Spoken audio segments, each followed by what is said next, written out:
제가 오늘 오면서 달력을 봤는데 25년 8월 달이더라고요. 제가 15년 8월 4일 날 입사를 했더라고요. 보니까 10년 하고 이틀, 3일? 네.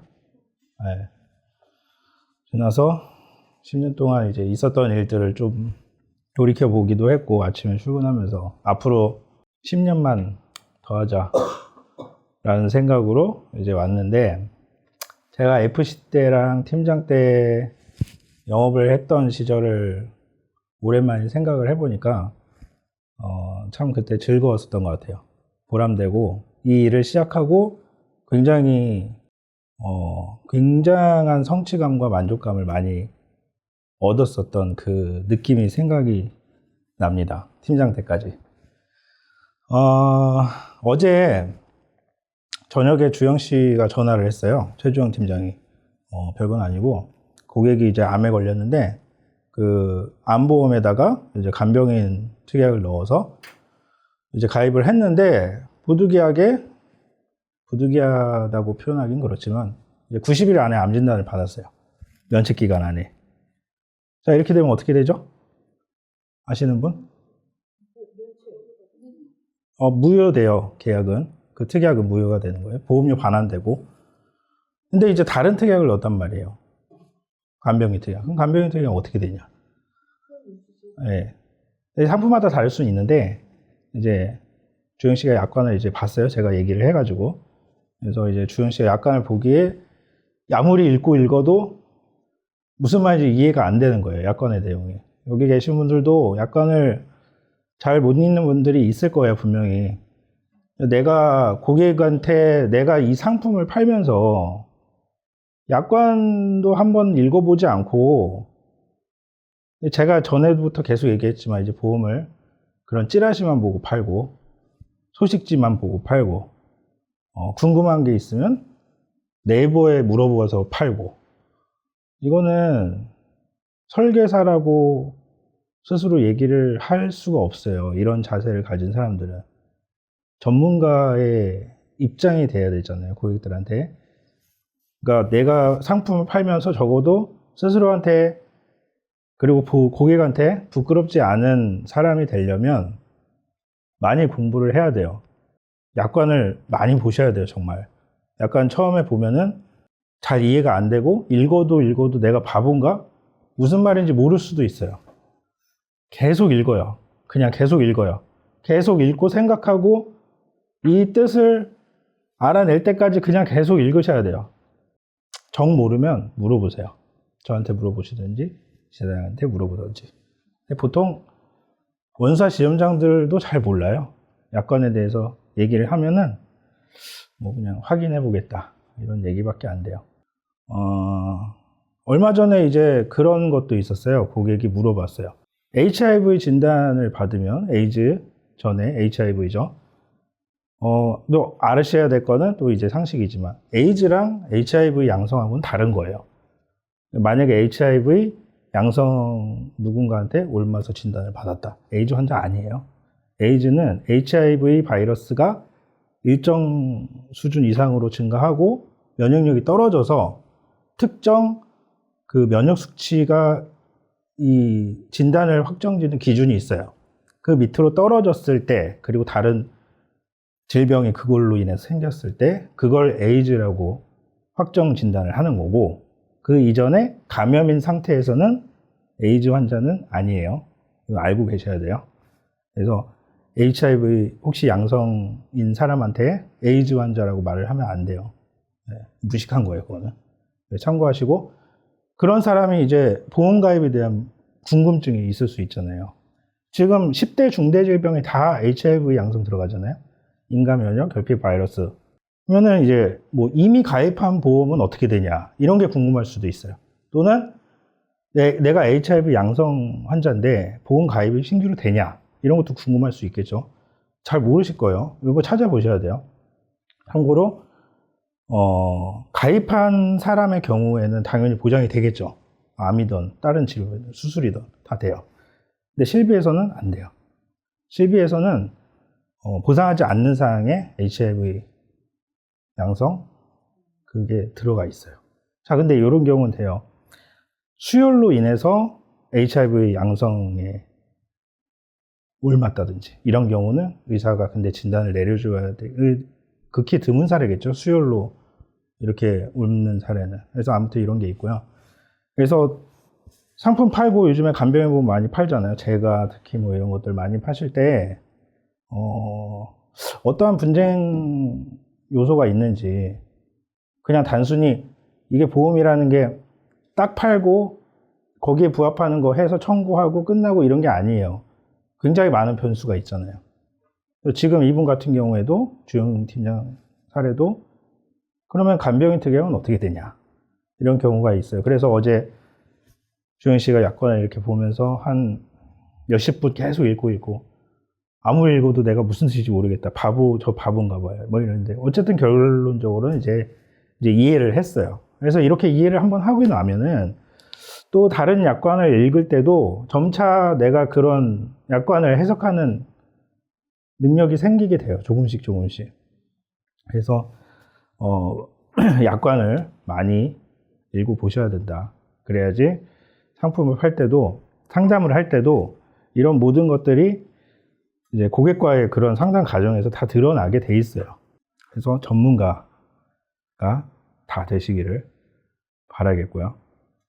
그리고 본인들이 전문가의 설계사로서 전문가 대접을 받고 싶으면 그렇게 행동을 해야 돼요. 네. 저 오늘 요거 1위 상장 전달하고 소감 간단하게 좀 얘기해 주세요. 오늘은 25년 7월 개인실적 1위 주한겸 37건 했어요. 329만 8,795원. 귀하는 25년 7월 개인실적 1위로 우수한 성적을 거두어 이에 상장을 드립니다. 25년 8월 7일 이진호 본부장 축하드립니다. 이쪽에 잠깐 쓰고 사연 이렇게 나오게 줘야죠. 가끔씩. 요 앞에 보면서 얘기해야지. 영상 쓸 거예요? 약간 우선 이렇게 1등이라는 좋은 상을 주셔서 너무 감사합니다. 제가 사실은 이제 FC 이제 늘 말씀드리는 거지만 FC에서 시작해서 팀장, 지사장까지 오르는 게 사실 쉬운 일은 아니죠. 근데 이제 중간에 포기하지 않고 이제 도전 정신으로 이제 버텼던 게 좋은 결과를 이제 맞이한 것 같습니다. 특히나 이제 뭐 여성으로서 이제 어느 정도는 좀 여성이 올라가기 힘든 대부분의 직업에서는 좀 여성들이 이제 뭐 사회적으로 승진하기가 어렵다라고 뭐 말들을 하잖아요. 오히려 저는 이제 그거를 강점으로 생각한 게 이제 더나 위복이 된 것 같고요. 아마도 지금쯤 이제 똑같은 여성분들이 이제 새로운 도전을 위해서 꿈꾸고 계신 분들이 많을 겁니다. 충분히 여러분들도 하실 수 있다라는 거고, 불가능한 것도 한 걸음 내다으면 이제 가능한 거니까 도전을 해보십시오. 감사합니다.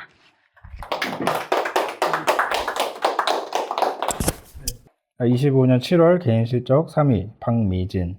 자, 귀하는 25년 7월 개인실적 3위로 우수한 성적을 거두어 이에 상장을 드립니다. 축하합니다. 우리 잠깐 사진은 소감 많이 실적 이번 달에 많이 하셔서 굉장히 수고했고 지금 계속 돌파하고 있거든요. 개인 실적에 본인의 그 허들을 계속 뛰어넘고 있는데 이제는 조금 더 뛰기는 힘들겠죠. 그래서 사실 이게 저도 10년 전에 영업하던 상황과 지금 많이 달라졌어요. 왜냐하면은 법인 영업이나 이런 거를 하지 않고 일반적으로 이런 대리점에서 장기 임보험으로 손해보험을 대부분 많이 팔죠. 종신이나 생명 쪽보다는. 이런 상품 팔아서 예전에 이렇게 300만 원 이상 실적 나오기 쉽진 않았어요. 그러니까 쉽지 않다기보다 어려웠죠, 많이. 왜냐하면은 모바일 청약도 없던 시대에, 저 현정팀장은 아시겠지만 굉장히 매번 청약서 뽑아서 하루에 한 3-4건만 해도 뭐 청약서 이만큼 다발을 뽑아서 체크하고 그거 맨날 우체국 가서 등기 보내고 이렇게 하던 시절이었기 때문에 그때는 한 100만 원 중반 이 정도만 해도 정말 사무실에서 퇴근하지 못하고 거의 저녁까지 매일 그렇게 일을 해야지 가능한 그런 상황이었어요. 심지어 그것도 온라인 영업을 저도 하고 있었지만 대면을 하는 분들은 더 힘들었겠죠. 지금보다. 근데 지금은 또 이런 온라인 플랫폼에서 영업을 하시는 분들이 많아졌기 때문에 이런 막 300, 400 하는 분들도 많아졌어요. 그래서 또 우리가 심의나 뭐 여러 금감원에서 제재들도 많이 있긴 있지만 또 그만큼 편리한 부분도 많이 있거든요. 사실은 영업하는 측면에서. 그러니까 너무 안 좋은 것만 보지 마시고 적극적으로 좀 더 해주시기를 바라겠습니다. 뉴스에서도 나오고 지금 이번에 월간 프라임의 첫 번째에도 지금 올라온 내용이에요.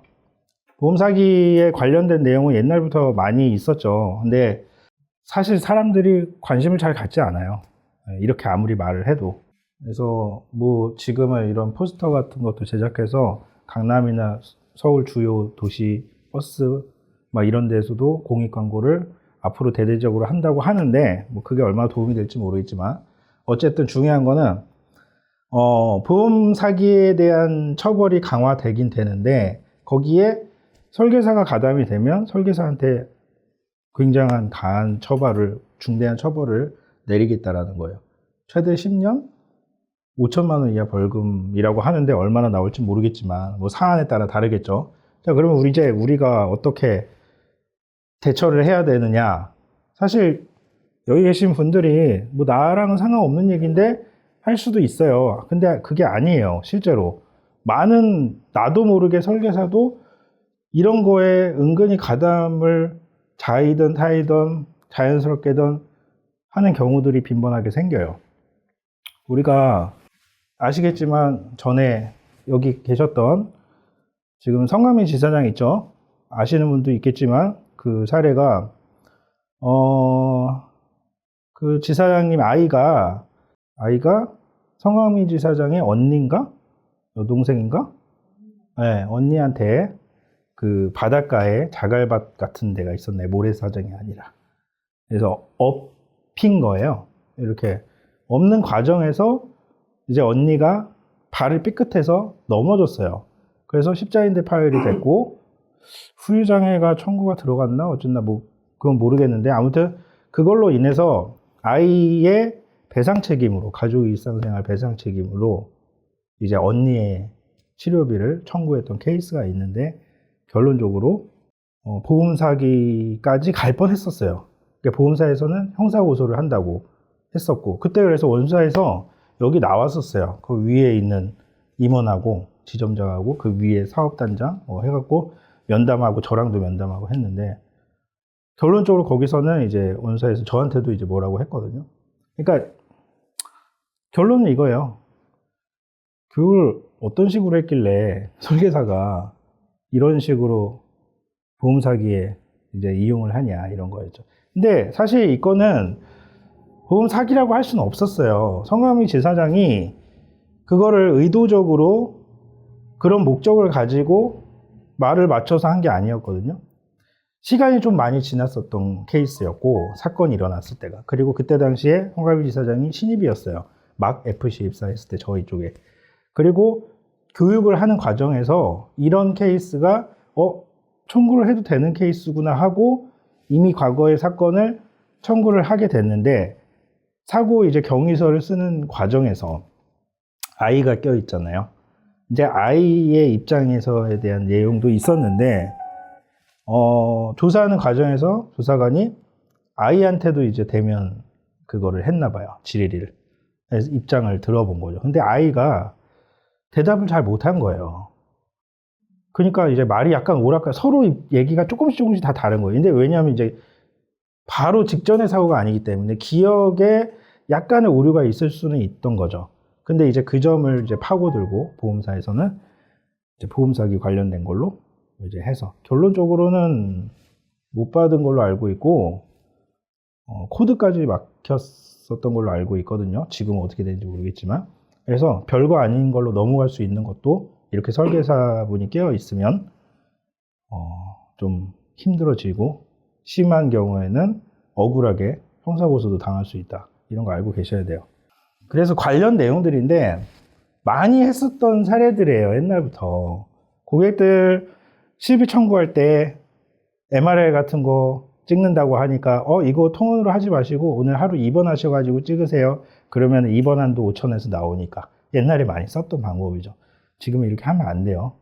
분위기도 그렇고 이제 나라에서도 보험 쪽뿐만 아니고 공단이나 이런 쪽에서도 심평원도 입원이 필요하지 않은 환자들한테 자꾸 입원으로 둔갑을 시켜서 하는 치료 자체를 이제 막고 있기 때문에 보험에서도 안 된다. 그리고 고객들한테도 이런 안내를 괜히 했다가 우리 설계사가 이렇게 하라고 했다. 이런 소리 들어서 나중에 보험회사로부터 페널티를 받지 않게 주의해 주셔야 돼요.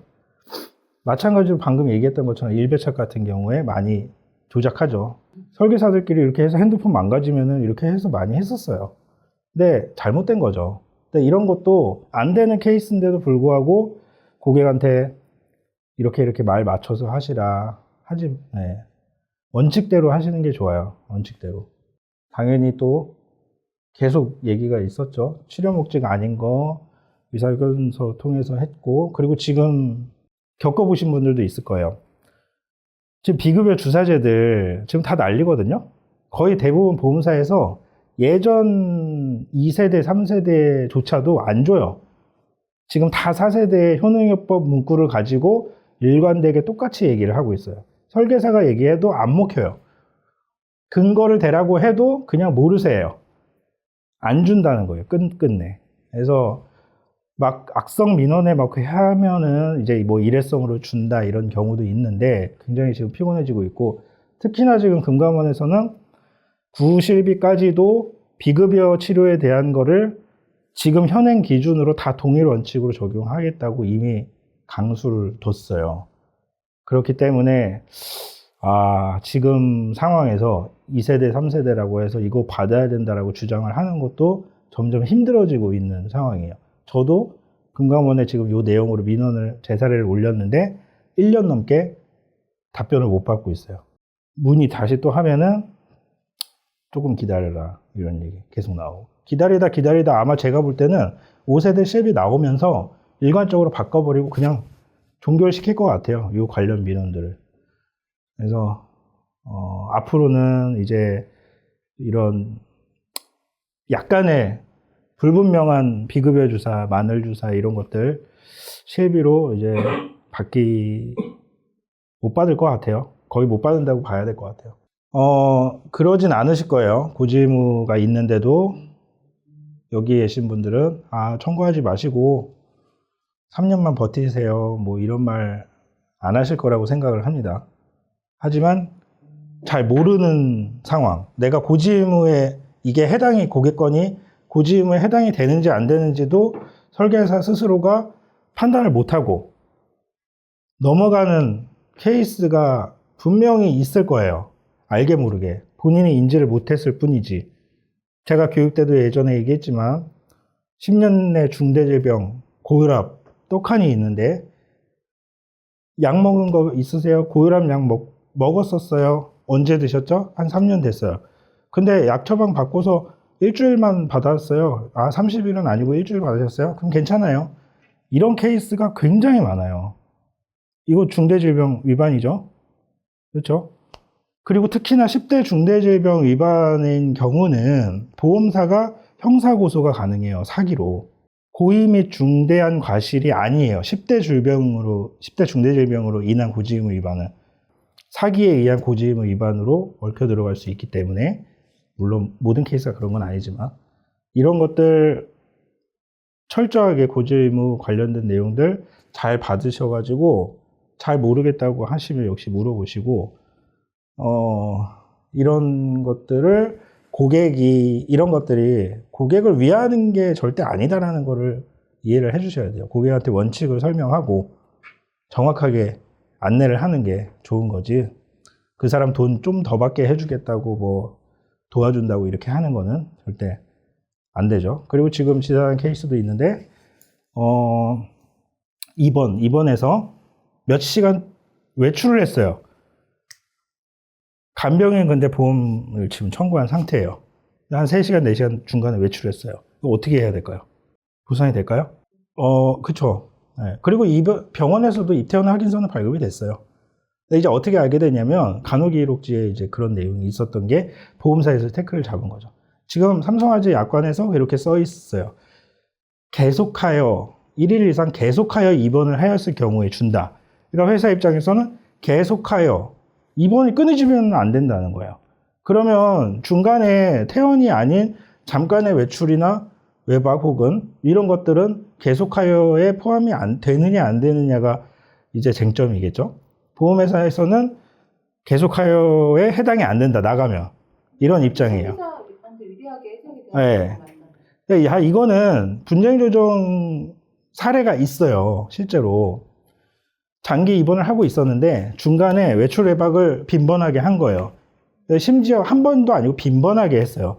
빈번하게 했는데 이거를 과연 이제 뭐 거기에 대한 보험금을 줘야 되냐 말아야 되냐 약간의 특이하게 차이는 있지만 결론적으로 줘야 된다는 거고, 그 계속하여라는 의미가 물론 이어지는 시간이 끊이지 않고 이어지는 그 사전적 의미가 있는 건 맞지만 의사가 판단을 해서 의사의 지시 하에 개인적인 활동을 한 게 아니고 뭐 의사의 판단 하에 적절하게 이루어진 외출이나 외박이라면 계속하여의 입원에 해당을 시켜야 된다라고 조정문이 있어요. 그래서 이 경우도 충분히 받을 수 있을 거라고 보고요. 근데 물론 이런 쟁점이 또 있죠. 그러면 외출 외박을 다 허용을 해주면 이거 말고 입원비 있다고 일일 질병 입원 일당이 있다고 생각해 볼게요. 질병 입원 일당을 받으려고 입원을 했는데 중간에 계속 외출 외박을 해요. 그럼 이거 다 줘야 되느냐라는 또 이런 문제에 쌓이게 되거든요. 그래서 또 다른 조정에도 있긴 있어요. 근데 그래서 이제 그 내용을 좀 봐야 된다. 결론적으로는 이 외출 외박이 부득이한 사정에 의해서 나간 건지 혹은 개인의 어떤 자유의지로 개인의 볼일을 보기 위해서 나간 건지에 따라서 조금 보상은 달라질 수 있다라고 이제 결론을 지었고, 이 환자 같은 경우는 그런 게 아니고 이제 여기서 입원이 끝나고 다음 병원으로 이제 요양병원으로 넘어가는데, 요양병원으로 넘어가기 위해서 그 요양병원에서 검사에 대한 부분을 뭐 해야 되는 게 있나 봐요. 그래서 검사 결과를 듣고 하는 그런 절차가 있어서 이 의사의 허락 하에 그 병원에 가서 한 거죠. 이거는 해줘야 된다고 저는 생각을 해요. 그래서 자, 그리고 마지막으로 또 하나가 있어요. 비슷한 사례가. 제가 오늘 영상으로 찍을 내용이긴 한데, 최근에 암진단비 갑상선암이에요. 갑상선암에서 보통 원바람에 대한 분쟁이 많아요. 뭐 림프절로 전이가 됐어요. 림프암으로. 그래서 그러면 원바람 기준으로 일반암, 소외감을 줘야 되냐, 유사암이나, 혹은 전이가 된 림프암으로 일반암을 줘야 되냐라는 소송도 많고 항상 분쟁거리가 많이 있었어요. 아니요. 네, 최초. 네, 일반암. 재발이 아니죠. 전이가 된 상태에서 발견이 된 거예요. 그러니까 갑상선과 림프에 같이 된 거죠. 발견은. 자, 그럼 뭘 줘야 될까요? 둘 다 줘야 돼. 뭐요? 원바람 기준이라고 아니에요. 자, 약관상에는 당연히 모든 보험 약관에는 원바람 기준이에요. 그럼 유사암을 주는 게 맞아요. 판례를 일반암으로 판례를 했잖아요. 자, 근데 그게 그렇게 단순한 건 아니에요. 그러니까 간단하게 얘기하면은 우선 약관상의 최초의 기준은 원바람 기준이 맞아요.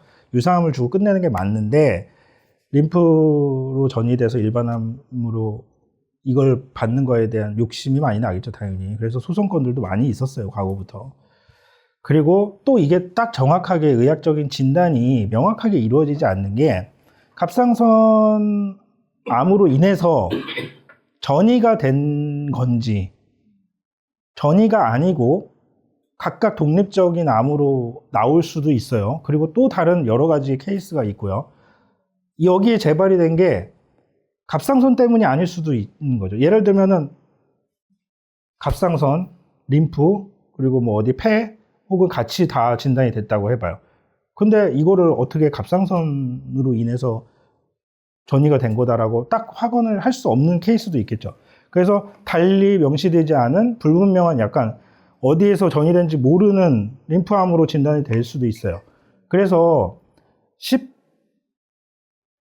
17년도인가? 몇 년도에 이제 금감원에서 분쟁 조정으로 명확하게 우선은 했어요. 자, 만약에 원바람의 시작이 갑상선이다. 갑상선에서 전이가 된 게 확실하다.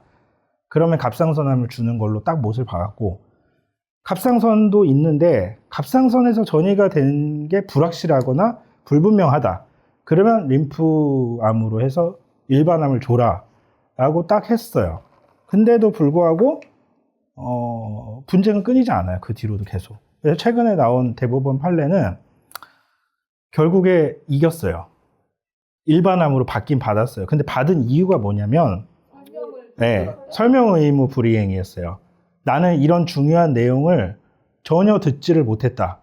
그래서 대법원에서 그걸 받아들여줬고, 소비자 보호를 위해서 이건 굉장히 중요한 사항이고, 이런 거에 대한 설명이 없었기 때문에 뭐 원바람 뭐 이런 거 다 모르겠고 어쨌든 그냥 줘라 이거예요, 결론적으로. 그래서 여기서 대법원 판례가 이렇게 난 다음에 지금 밑에 있는 다른 연관된 다른 소송건들도 다 줄줄이 지금 주는 쪽으로 나오고 있대요. 근데 문제가 있어요, 이게. 약관을, 그러니까 약관을 판단을 할 때도 당연히 소비자한테 유리하게 해석이 되는 건 맞아요. 그리고 그거에 대해서 이제 법적인 기준도 몇 가지가 있는데, 그거는 다 얘기하면 너무 길어지니까 중요한 거는 이거예요. 그러면 설명을 잘 들은 사람이 오히려 불이익을 당하고, 설명을 못 들은 사람이 오히려 더 많은 돈을 받게 되는 그런 지금 상황이라는 거죠. 그렇지 않나요? 아, 못 들었어요. 그럼 일반암 줄게. 잘 들었었네? 너는 소외감 줄게.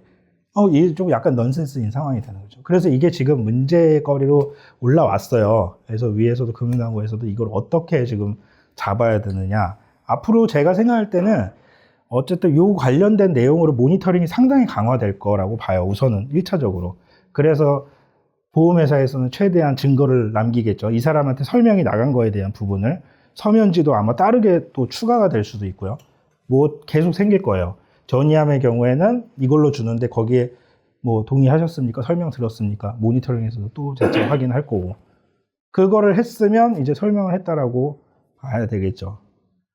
어쨌든 이런 부분들이 있어요. 이런 것들이 충돌하고 하는 이런 부분들이 있어요. 그래서 이런 것도 지금 연관되는 내용이지만 고객들한테 이거 어설프게 알고 어설프게 들은 상태에서 이거 이렇게 하면은 받을 수 있어요. 이렇게 고객들한테 안내하면 안 돼요. 그러니까 원칙에 대한 부분을 설명을 해주고 이런 경우도 있긴 있지만 모두가 다 그런 건 아니기 때문에 그런 부분 상담하실 때 주의하시고 그 관련 이런 내용들 제가 쭉 경험을 해봤지만 블로그나 유튜브 이런 관련된 컨텐츠로 아주 좋아요. 끊임없이 잘 찾아 들어오는 내용들이기 때문에 이걸 쓰시면 좋고, 그리고 지금 방금 그 사례도 완료가 되면은 블로그나 영상 만들어 주시고, 제 블로그에서도 계속 1위로 매일 찍히고 있는 포스팅은 그거예요. 4세대 비급여 주사 보상가랑 녹취록 갖고 어렵게 승인 받아갖고 심의 받아갖고 그거 안 준다고 한 거 어떻게든 해갖고 받아낸 거.